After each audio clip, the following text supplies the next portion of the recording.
everybody, happy Thursday. And when it's Thursday here, I am doing either what's in the media, which we all know Bruce Jenner is in the media. That is what's happening.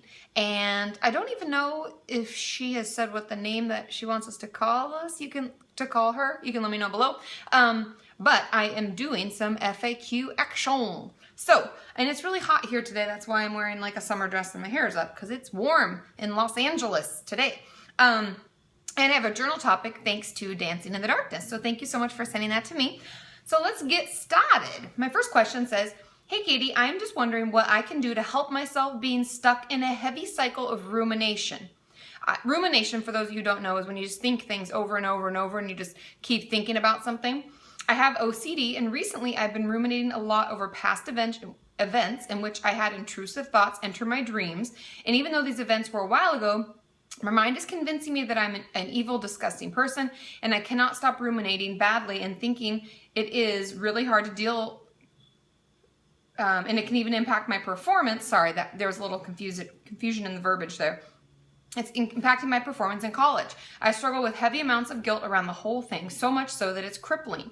I know I have no control over bad dreams, and I know that I didn't want it, and I also know that ruminating is pointless and solves nothing, but I can't seem to stop. Whew, that was a lot.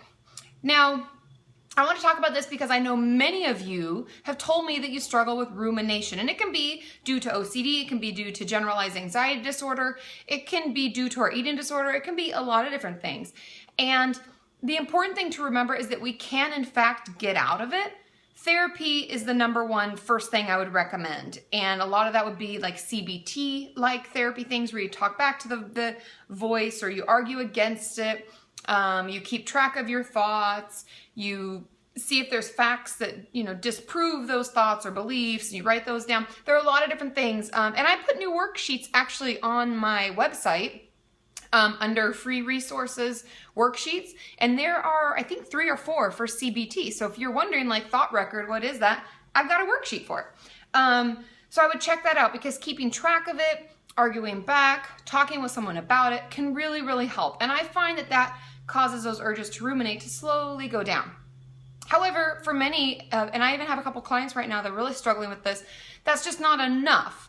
And so the next question is, where do we go from here? And to be honest, and as much as I know many of you are like, Katie, I don't want medicine, I don't want to take medication, but medication is the next step. I talked to one of my friends who's a psychiatrist, and they usually recommend an antidepressant of some sort. I'm not going to name any names because that's out of my scope of practice, but I would encourage you to find a psychiatrist in your area, tell them what's going on, have them work with your therapist, and potentially start medication.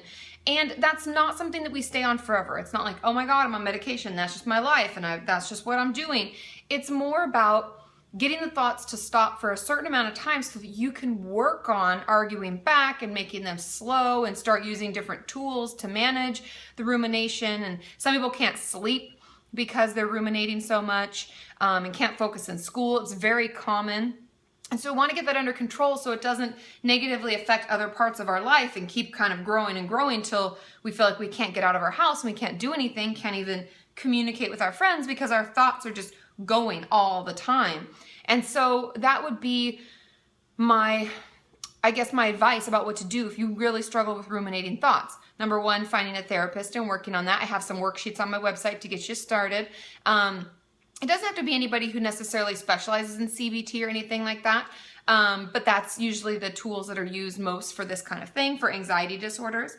And the second, if that's not enough, is medication. Now, medication can take 4 to 6 weeks to kick in, so I would encourage any of you, if you're really struggling with this, reach out. The sooner the better. The sooner we see a therapist, the more likely they are to help us. And the longer we've been struggling with ruminating thoughts, the harder it is to get them to go away. But know that they can. You're not stuck like this forever. It will go away, okay? So yeah, talk about it. If any of you have experience in certain techniques and tools that work for you, let us know, because it's really helpful for everybody to share their experience, okay? Now, question number 2. Katie, is it weird to not want to get better? How many times have I heard this, you guys? I've struggled with anxiety, depression, self-harm, and emotional abuse from my parents, and I've been fortunate enough to be in therapy for almost 1.5 years. I'm almost scared to fully recover and be happy, question mark. I think that's a very important question mark. Like, I know it's irrational, but I don't want to get my hopes up, and because I've always been disappointed. How can I break out of this cycle of self-sabotaging? Now, it is very normal to not want to get better. So normal. Holy schmamolies. And it's usually because we don't know what it's like to be normal, to be happy, to be okay. That's scary. We know what's predictable. Being unhealthy, unhappy, abused, that's something we can predict. We know how we can deal with it. We know it's happening. All of that stuff. So that makes sense. Think about it. Logically, that makes sense. That we would think, I know what to expect out of this, even though I know it's a shit circumstance, it's a horrible situation, but I know what to expect out of it. It's predictable. The other stuff is like, we don't know. It's kind of scary. It's unpredictable. So no wonder we want to stay in the unhealthy / predictable pattern. So what do?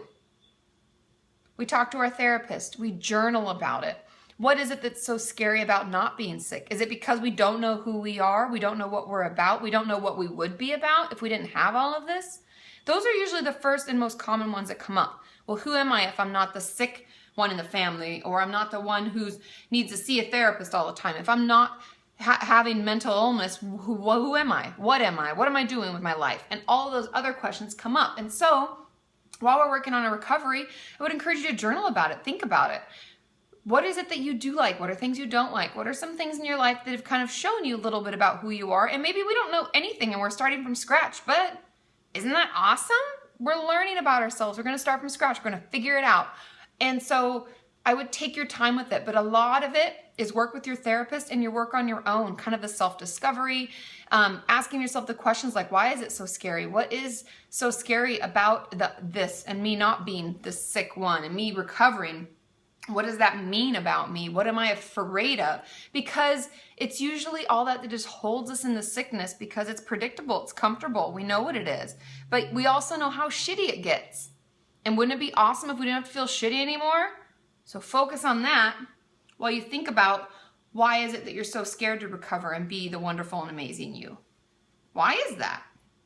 Okay, now a journal topic from Dancing in the Darkness. Like I said, thank you for sending this to me on Twitter. And I know some of you put them on YouTube and I save them. We'll use them later.